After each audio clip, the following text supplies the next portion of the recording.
teori Moulin ya. Baik. Coba dibuka Pak Asad. Sebelum itu baca dulu judul lengkapnya yang saudara punya apa? Ini model PET ya. PET analisis, bro. Ya, coba dibaca judulnya dulu. Judul lengkapnya. Judul disertasi saya, bro. Ya. Pengaruh sistem reward, lingkungan teknologi dan motivasi kerja terhadap efektivitas madrasah aliyah terakreditasi A di Provinsi Riau.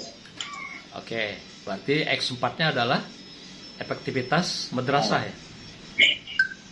Swasta itu ya. Swasta. Oke, sekarang coba buka teorinya. Kita mau mencocokkan variabel saudara dengan teorinya dulu.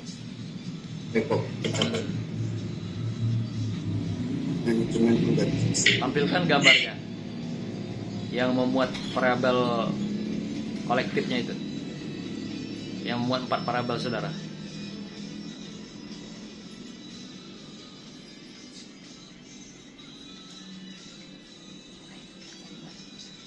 Tadi di anu gak tampilkan ya yang di PPT-nya? Di PPT ditampilkan, bro. Coba itu saja yang dari PPT. Di situ saja. Ya. Lebih gampang nyarinya kan?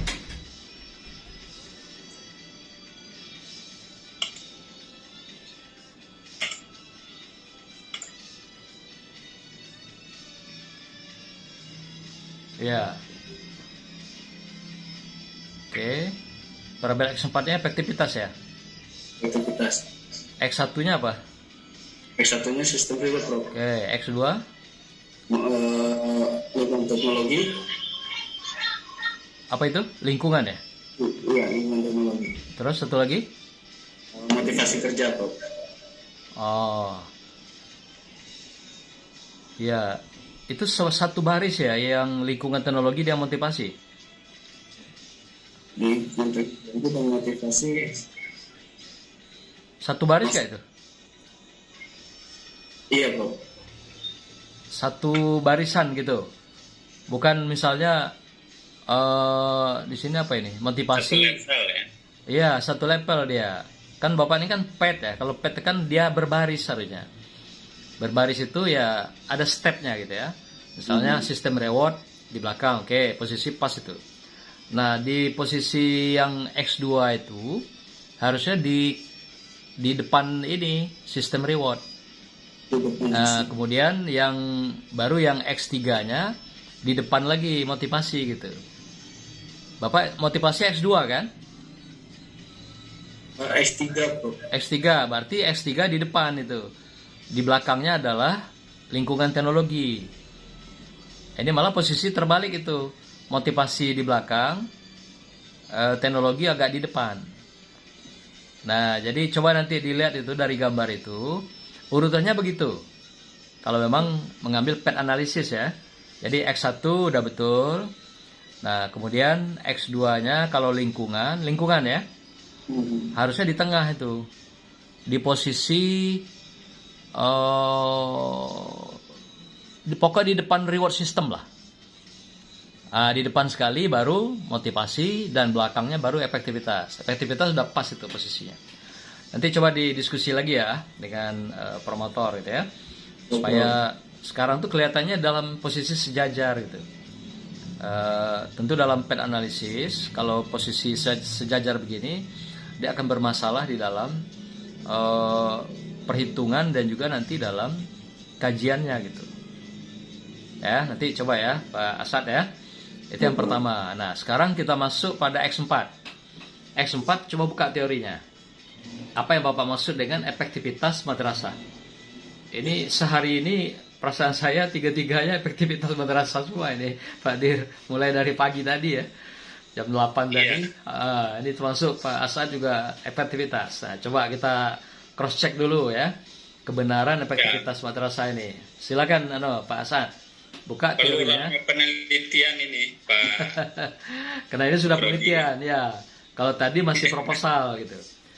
Coba Pak Asad buka anunya. Efektivitas madrasah yang Bapak maksud apa? Oke. Disintesisnya aja Pak supaya bisa cepat. secara ininya ya Pak ya. Iya. Jadi kesesuaian antara hasil terhadap kesesuaian hasil yang diinginkan dengan tujuan Prof. Jadi Coba buka. Di halaman mana Bapak menulis? Bapak kan bertanggung jawab terhadap tulisan sekarang, baik Prof. bukan retorikanya. Cek di halaman berapa, X4 itu Bapak tulis efektivitas madrasah. Di teori itu, landasan teori. Bab 2. Ya Prof. Ada?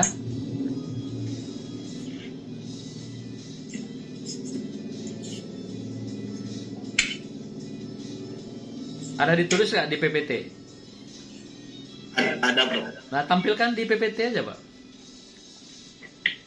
Kan sama kan Bapak tulis apa yang di PPT dengan yang di disertasi, sama kan? Nah, itu. Ini Prof. Nah, ya, coba apa yang Bapak maksud?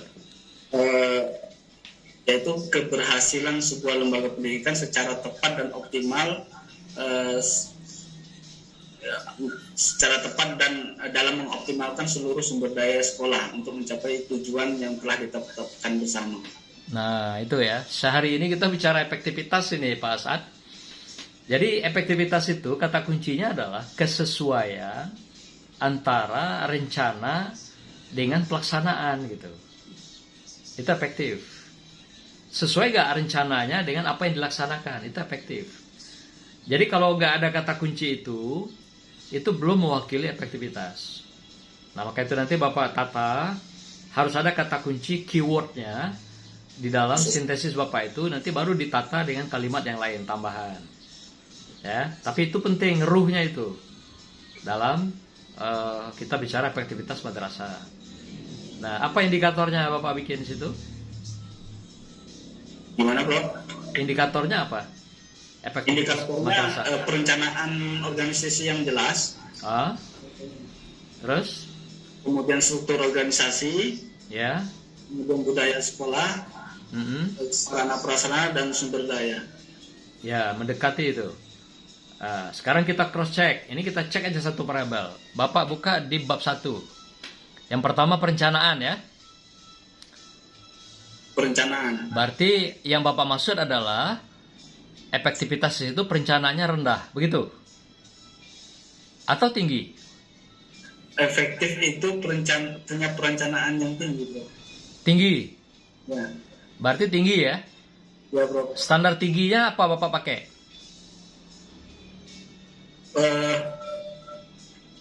Standar pengukuran skalanya Bro. Ya.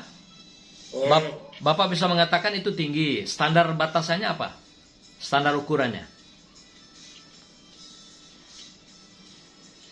Tentu dari SNP kan? iya Bro. SNP itu apa? Standar Nasional Pendidikan. Oke, nah Bapak mau lihat dari SNP itu standar apa ya Bapak lihat perencanaannya di situ? Karena dalam 8 standar nggak ada perencanaan. Apa yang Bapak mau lihat? Bapak sendiri tetapkan gitu. Apakah inputnya, prosesnya, apakah kepembiayaannya, apakah manajerialnya, apakah outputnya. Nah, Bapak mau lihat apa di situ? Sehingga Bapak bisa mengatakan tinggi, standarnya SNP. Jadi misal SNP katakan 70 standarnya harusnya untuk madrasah yang akreditasi A atau rata nasional. Nah, artinya kalau Bapak melihat itu dari sisi efektivitas itu keunggulannya, kelebihannya, berarti lebih dari 70. Nah, itu kalau segi angka ya Bapak lihat itu. Kira-kira apa yang Bapak fokuskan ke sana? Baik Bro. Prosesnya Bro. Proses. Oke, proses apa yang mau dilihat? Bukan proses belajar di kelas ya. Kalau proses belajar di kelas nanti wilayahnya pembelajaran.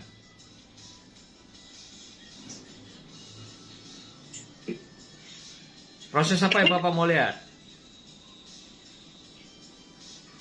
Proses perencanaan itu. Proses perencanaan. Apa yang mau dilihat proses perencanaan?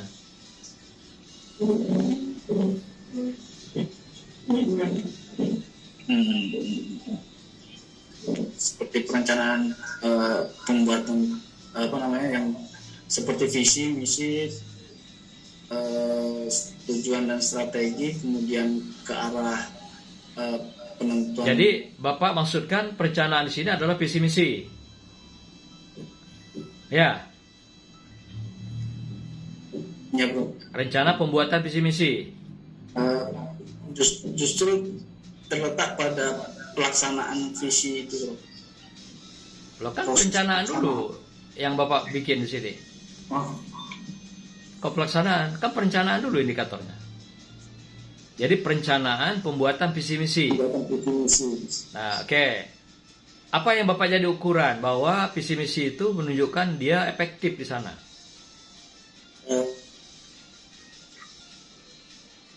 Visi kemudian misi itu diterjemahkan kepada Bukan. Untuk mengatakan bahwa visi misi itu efektif, ya dalam perspektif perencanaan itu, apa yang Bapak bisa ukur? kesesuaian program untuk mencapai visi, Apa itu? kesesuaian program pelaksanaan terhadap pencapaian visi. Oh, kan baru visi misi, belum program. Visi misi kan? Ya. Belum ke program kan? Kan visi, misi, tujuan, baru program kan? Visi misi itu kan bagian awal. Artinya yang Bapak bisa lihat, sejauh mana seluruh elemen sekolah paham dengan visi misi itu. Ditanya si A, ngerti, dan bisa dia ucapkan visi misi. Itu menunjukkan dia, dari sisi perencanaan visi misi itu dia efektif. Jadi mulai dari pimpinan puncak, ya, siapa pimpinan puncak di sekolah itu? Madrasah. Kepala madrasah, Kepala, sampai kepada cleaning service. Paham dia visi misi itu bisa sebut. Itu baru efektif visi misi itu dalam rencananya. Ada dicek begitu gak? Senyalan surga ya? dalam angket bro. Coba buka bab 1. Saya mau lihat data visi misi itu mana. Jangan salah tangkap ini Asad. Buka bab 1. Karena saya tidak menemukan data Anda tentang visi misi itu. Justru yang muncul di situ data-data angket. Sementara instrumen Anda aja belum ada. Belum dipakai, belum diuji coba, kok sudah pakai angket gitu. Jadi seharusnya data awal itu diambil dari data dokumen. Ya, bukan angket. Angket Anda kok belum diapa-apain kok, belum diuji coba kan? Sudah bro. Waktu data awal. Data awal sudah bro. Masa data awal sudah diuji coba? Uji coba itu kan ketika Anda akan melakukan penelitian, baru tahap awalnya melakukan uji coba. Nah, data awal kan ada turun di awal itu. Anda kan turun di awal kan? Bro. Kapan nguji cobanya gitu? Kalau data instrumennya sudah diuji coba duluan. Kan Anda itu kan melakukan studi pendahuluan. Mendapatkan data awal yang berkenaan dengan indikator Anda gitu. Nah, maka itu tadi disebutkan apa? Visi misi, apalagi budaya Organisasi, budaya sekolah. Budaya sekolah, apalagi Sarana prasarana. Terus? Yang sumber daya, bro. Nah, itulah data yang harus Anda kumpulkan di awal. Yang diperoleh melalui dokumen, dan kalau visi misi tadi, selain dokumen, Anda tanya langsung sama orangnya. Benar nggak mereka itu memang menguasai, memahami, dan tahu dengan visi misi? Berarti itu rencana, berarti itu. Ada nggak data-data yang sesuai instrumen Anda, indikator Anda? Data yang sudah bro? Data awal, bab 1. Bab 1 itu kan Anda belum peneliti ya?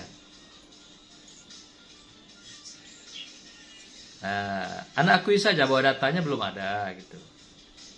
Ya bro. Ya. Nah, artinya penelitian Anda ini dianggap prematur. data awal dukungannya nggak ada, tiba-tiba data penelitian nongol gitu. Nah, jadi maka ditata kembali bab 1 itu, sesuaikan data Anda itu dengan indikator yang terkait X4.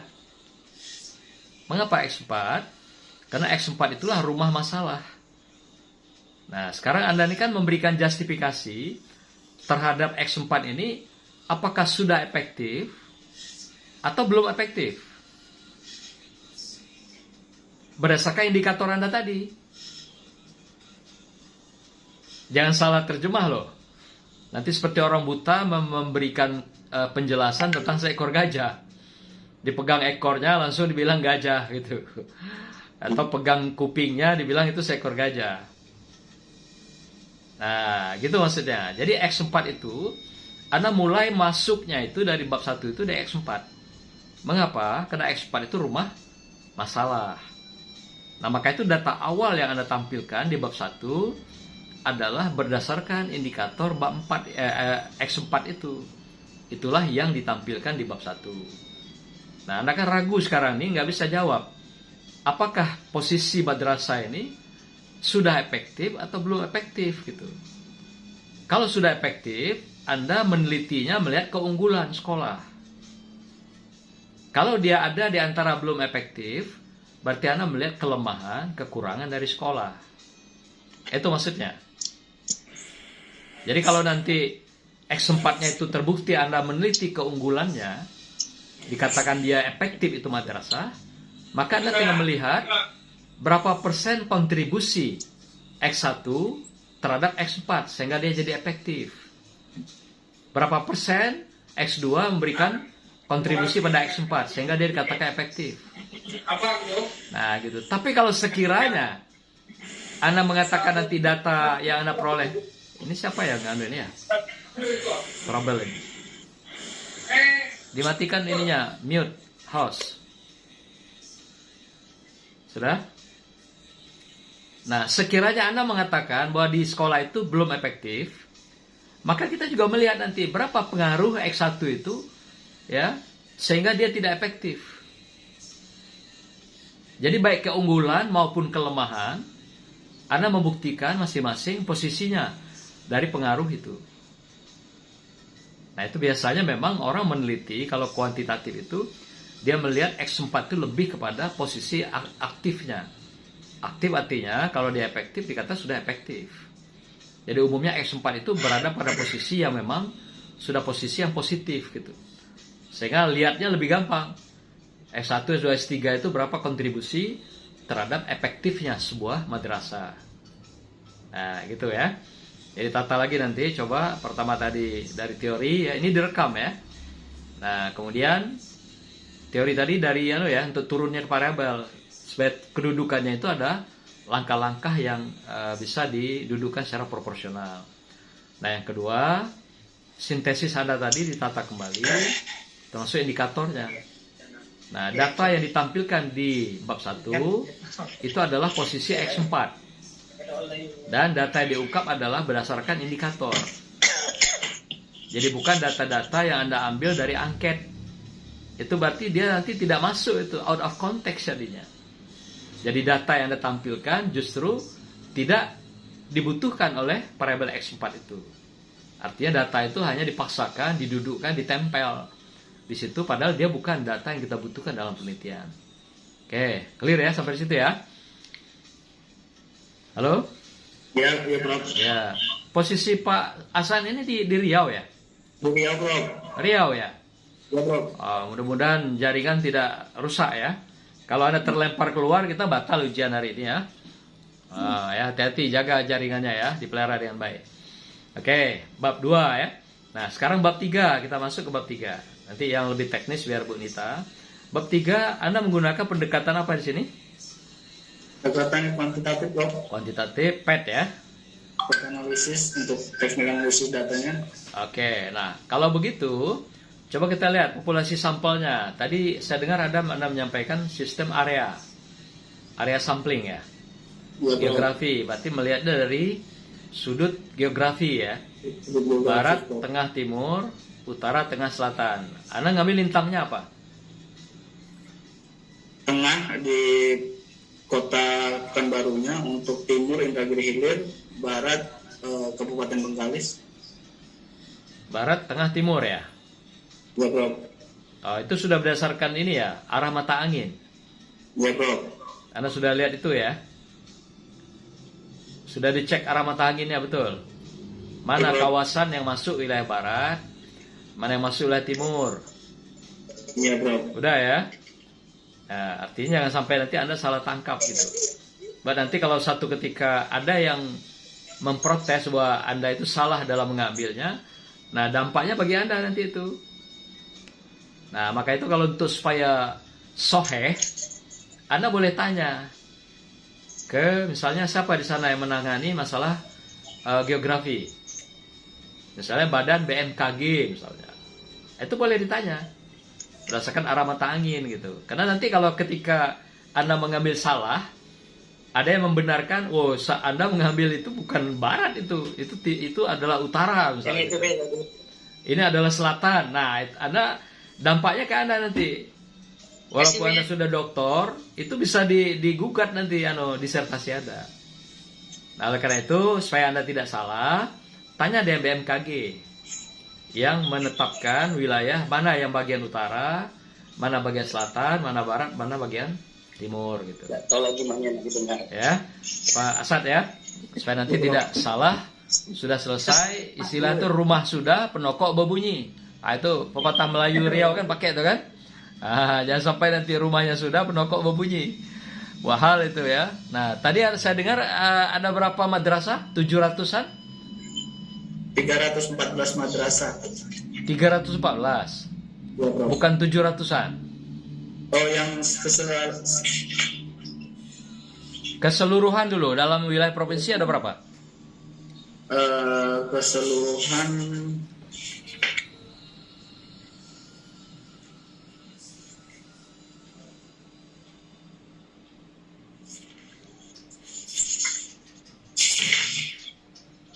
untuk Indonesia bro.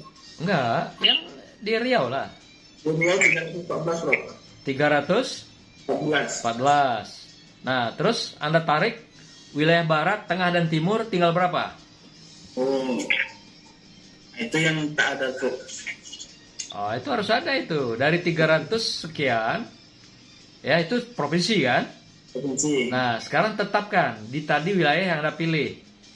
Barat berapa jumlahnya, tengah berapa, timur berapa. Nah, baru level berikutnya Anda tetapkan. Di barat tadi ada sekian itu diambil yang A. Di tengah juga begitu. Yang timur juga begitu gitu. Itu kalau cara ngambil area itu. Jadi sampai pada penetapan madrasah itu sudah level ketiga sebenarnya itu. Level pertama provinsi, yang kedua kabupaten kota yang mewakili, yang ketiga madrasah yang mewakili gitu. Itu ya, Asad.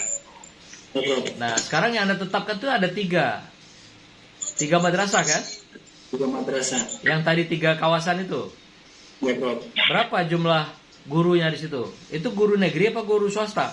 Hanya untuk guru tetap yayasan non PNS bro. Oke. Berapa yang di kawasan mana tadi? Di sini nggak ada gambarnya ya?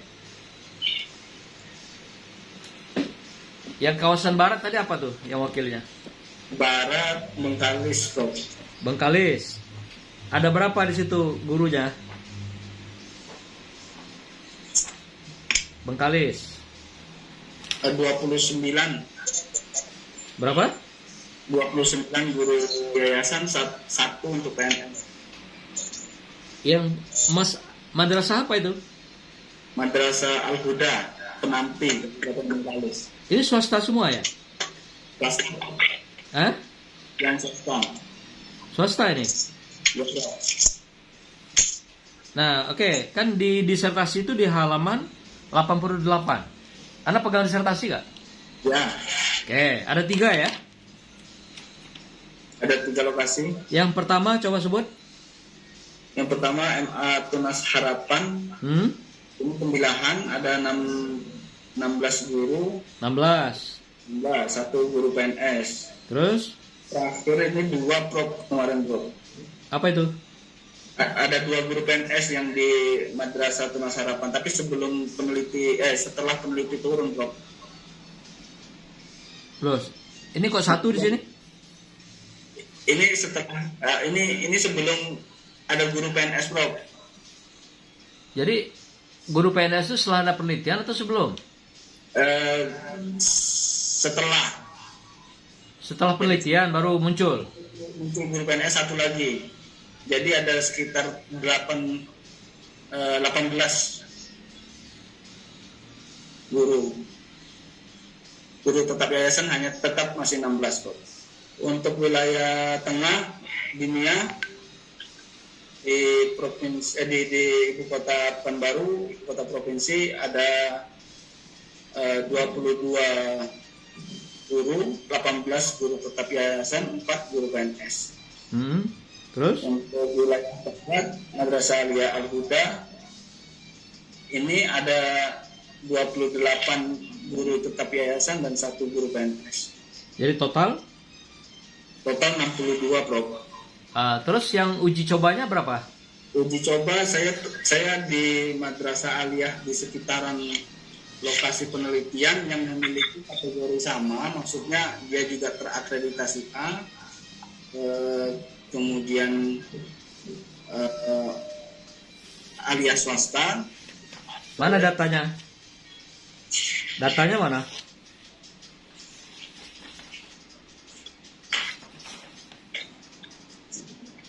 Coba lihat di ini, yang di halaman 8586. Nah, mana yang Anda jadikan sampel di situ untuk uji coba? Coba disebutkan di situ. 85. Hah? Yang saya jadikan sampel rampungnya Di mana? di Madinatun Najah. MA? Madinatun Najah. Itu di mana itu? Indragiri Hulu. Hulu. Kasih tahu nomornya aja biar jelas. Hulu, bukan hilir ya? Hulu, Prof. Hah? Hulu. Sementara Anda meneliti di hilir. Jauh gak jarak hulu dan hilir? Nempel, Prof, satu arah dari wilayah timur. Iya, maksudnya jauh jaraknya. Dia kabupaten berbeda. Iya, Prof. Nah, berarti bukan dalam satu lokasi. Anda bilang satu lokasi tadi. Lokasi penelitian Provinsi Riau. Bukan. Yang tadi Anda tetapkan sebagai sampel itu. Kan tadi provinsi. Provinsi udah ditarik, kabupaten yang mewakili. Ya. Nah, kalau Anda mau uji coba juga, ambil di kawasan yang sama di situ. Bukan berbeda kabupaten. Kalau beda kabupaten, sudah beda kebijakan, udah beda lagi tagihan-tagihan dalam pengembangan pendidikan di daerah itu gitu. Ya. Ya, cek nanti. Terus apa lagi yang lain selain hilir? Yang di Indragiri hilirnya Anda ambil apa? MA apa? Hulu ya? Hulu, Madinatun Najah. Untuk Indragiri Hilir kan MA Tunas Harapan. Bukan, yang uji coba? Yang uji coba di MA Madinatun Najah. 20 orang. Ya, Prof. Nah, terus apa lagi? Kabupaten Kuantan Singingi. Di Madrasah Sahabat Rasul. Ada Sahabat Rasul 33. Udah berapa itu? 50, Prof. Ini kemarin kami menyebarnya lewat Google Form, Prof. Jadi Ya, nanti itu dulu. Apalagi satunya?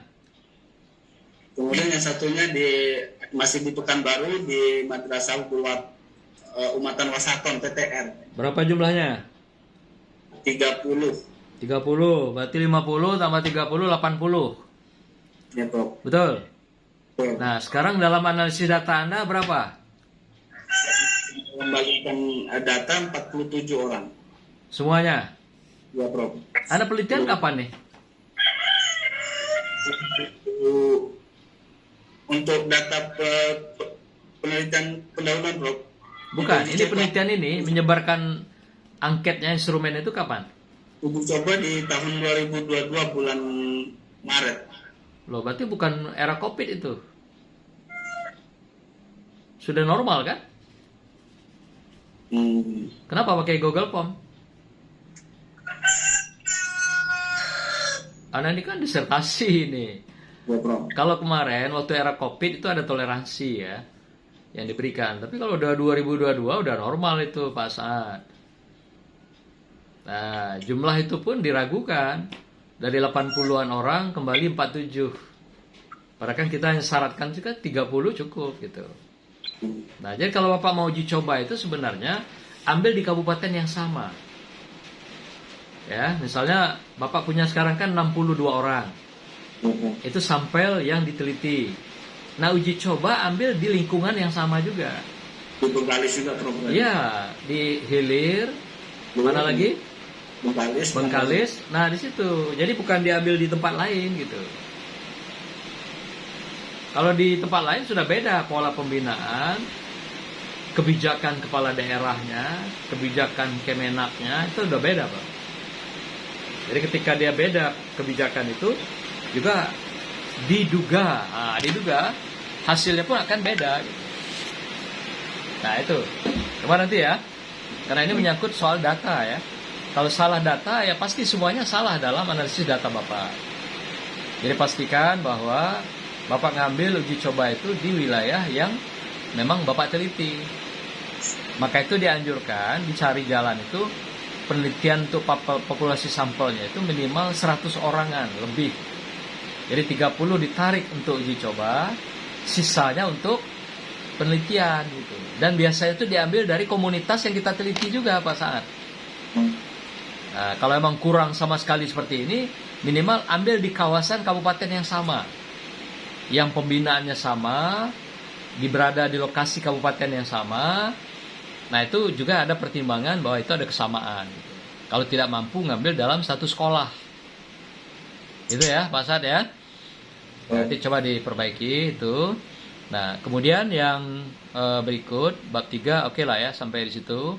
Nanti silakan diperbaiki kembali. Kemudian ada beberapa tadi yang terkait parabel itu perbaiki lagi sintesis dan indikatornya. Jadi untuk menjawab itu gampang sebenarnya. Apa ukuran untuk melihat madrasah itu efektif? Nah, itu pertanyaan untuk menampilkan indikatornya. Apa ukurannya? Apa ukuran kalau mau melihat As'an itu ngantuk? Ya. Matanya merah. Kemudian menguap. Gampang kan? Nah, itu ukuran. Jadi apa ukuran untuk melihat sekolah itu efektif? Apa ukuran untuk melihat sekolah itu punya dukungan teknologi? Apa ukuran untuk melihat bahwa di sekolah itu ada sistem reward? Nah, ya kan? Kan nggak terlalu gampang kan? Jadi pertanyaannya seperti itu, supaya muncul jawabannya nanti dalam bentuk indikator-indikator. Itulah yang diturunkan menjadi instrumen. Gitu. Ya. Ini instrumennya semuanya apa? Angket. Yang X1 angket. Angket, Prof. Angket. Siapa yang jadi respondennya? Kenapa, Prof? Respondennya siapa? Respondennya guru Madrasah Aliyah. Guru. Oke. Unit analisisnya? Orang yang diteliti, itu unit analisis. Analisis. Berarti guru juga ya. Nah, terus kalau yang kedua? Lingkungan teknologi? Lingkungan teknologi kita gunakan sebelumnya. Ya, Prof, sebelumnya kita juga ada observasi sih, cuman tidak terdokumentasi dengan baik. Ya, artinya Bapak menggunakan apa? Angket juga? Itu angket, Prof. Angket juga. Siapa yang diteliti? Responden? Yayasan. Hah? Guru tukar yayasan, Prof. Oh, sama guru juga? Ya, berarti unit analisisnya guru juga ya? X3 sama juga? Motivasi? Sama, Prof. Di situ ada yang agak miss ya dalam Bapak membangun instrumen. Seharusnya yang intrinsik dan ekstrinsik itu punya motivasi, Pak. Bukan punya sistem reward. Jadi setelah saya buka, Bapak keliru menempatkan itu. Dicek lagi nanti itu. Dibongkar ya, itu salah itu. Jadi sistem reward itu nggak ada intrinsik dan ekstrinsik. Itu milik motivasi, Pak. Yang ada motivasi intrinsik dan motivasi 6 gitu ya. Itu Bapak pasang di sistem reward. Saya lihat keliru di situ, salah itu. Kemudian pernyataannya juga. Jadi pernyataannya terlalu vulgar gitu ya, tidak menunjukkan sebuah pernyataan yang akademis, keilmuan gitu. Ya, coba lihat nanti di situ. Yang saya lihat agak benar pernyataannya tuh di X1. X2, X3 sudah mulai ngaco itu. Pernyataannya, statementnya. Dilihat lagi nanti. Ya. Nah, itu dari segi instrumen ya. X4 siapa yang diteliti? Unit analisisnya siapa? Guru, masih guru belum? Masih guru. Terus responden guru juga. Iya belum. Semuanya guru ya, berarti ya. Belum. Keempat-empatnya menggunakan angket. Oke. Oke. Nah, berikut tadi Bapak sudah sampaikan novelty bab 5. Novelty-nya yang baru apa dari efektivitas? Yang Bapak berikan sebagai hasil pemikiran baru, pemikiran segar untuk bisa meningkatkan, mengembangkan daripada X4 itu. Efektivitas.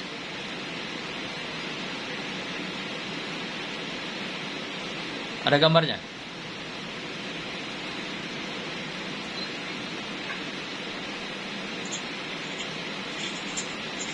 Ini ya? Ya belum. 1, 2, 3, 4. Nah, oke. Untuk meningkatkan X4 apa dibikin? Ada 5. Ini indikator Bapak punya? Bukan bro. Bukan ya? Di bawah bro. Yang mana? Penjelasan perencanaan, struktur, budaya madrasah, sarana prasarana dan sumber daya. Nah, itu kan ada tadi tidak? Di dalam indikator Bapak. Ada bro. Nah, artinya jangan pengulangan, Pak. Jadi yang Bapak bikin novelty itu betul-betul fresh, baru, something new gitu. Sesuatu yang memang itu menjadi kebaruannya. Jadi jangan mengulangi lagi indikator yang sudah ada. Jadi misal begini, Bapak mau meningkatkan efektivitas, ini loh dilakukan. Dengan menampilkan sesuatu yang baru, gagasan, ide, kreasi, yang bisa meningkatkan efektivitas itu. Nah, begitu juga dengan lingkungan teknologi. Begitu juga dengan motivasi dan sistem reward. Jadi jangan diulangi apa yang sudah ada, yang sudah Bapak bahas. Jadi betul-betul itu menjadi sebuah kebaruan dari novelty itu. Karena inilah sebenarnya milik Bapak itu. Yang lain punya orang semua itu. Teori sudah punya si Mulin, ya kan? Nah, sekarang Bapak modif, inilah yang original punya Pak As'ad gitu. Nah, jadi kalau sudah original, jangan lagi memakai punya orang. Itu duplikasi kita namanya. Jadi Bapak betul-betul tampilkan keoriginalannya, keasliannya berdasarkan pemikiran, gagasan, ide, kreasi, inovasi yang menjadi temuan Bapak dalam penelitian ini. Ya, maka itu dikatakan istilahnya to be art ya. Sesuatu yang memang bermakna tinggi untuk melahirkan sesuatu yang terbaik bagi sebuah lembaga yang kita teliti. Nah, gitu ya. Terakhir, penutup, Bapak coba lihat di moto, itu ada angka yang 000 itu, mengapa begitu ya? Coba buka di moto.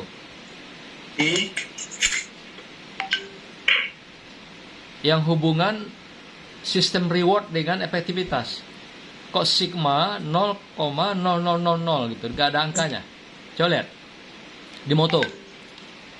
Itu agak mengganggu pembaca itu. Coba lihat. Mungkin boleh di disertasi ya. Coba buka di moto. Bapak pegang disertasi gak? Pegang bro. Nah, coba buka di halaman moto di depan sekali. Bukan moto ya, di abstrak. Sorry, di abstrak. Alinea pertama itu. Alinea ketiga ya. Hasil penelitian. Oh iya bro. Apa itu maksudnya 0,000 itu? Ini signifikansi yang apabila diuji lewat SPSS, maka kalau 0,00 maka dikatakan signifikan bro. Loh, kalau 0,00 kan tanpa angka. Nggak ada standarnya itu. Dari mana Anda ngambil itu rumusnya?